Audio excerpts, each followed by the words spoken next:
La science-fiction et son impact sur le droit. La science-fiction est un genre littéraire ou cinématographique qui fascine l'imagination des individus à travers le globe. En effet, la science-fiction permet non seulement de découvrir des futurs hypothétiques tant sur un plan technologique que social, mais aussi d'inciter à des réflexions critiques sur l'éthique et les droits en vigueur dans nos sociétés contemporaines. Ainsi, par le biais de récits imaginaires, la science-fiction offre un cadre idéal pour explorer des scénarios alternatifs découlant des innovations technologiques ou des modifications sociopolitiques.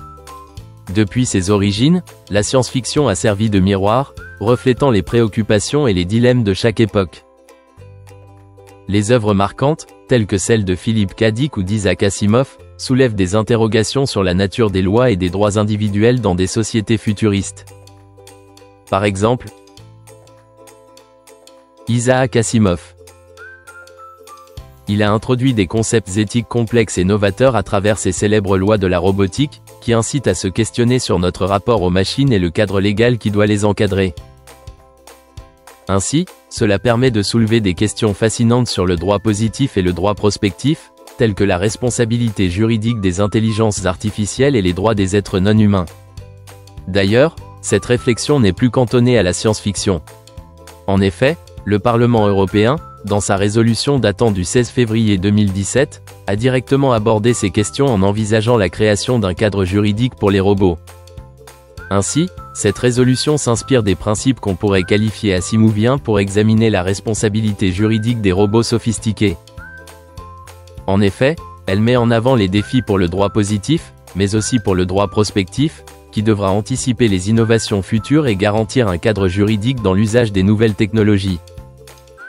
En outre, la science-fiction permet d'explorer des sujets tels que la surveillance de masse, le contrôle gouvernemental, la justice prédictive et les dérives autoritaires que ces innovations technologiques pourraient engendrer. Par exemple, le film Minority Report réalisé par Steven Spielberg et produit par Gerald R. Mullen, Bonnie Curtis et Walter Park. Il s'inspire d'une nouvelle du même nom écrite par Philip K. Dick.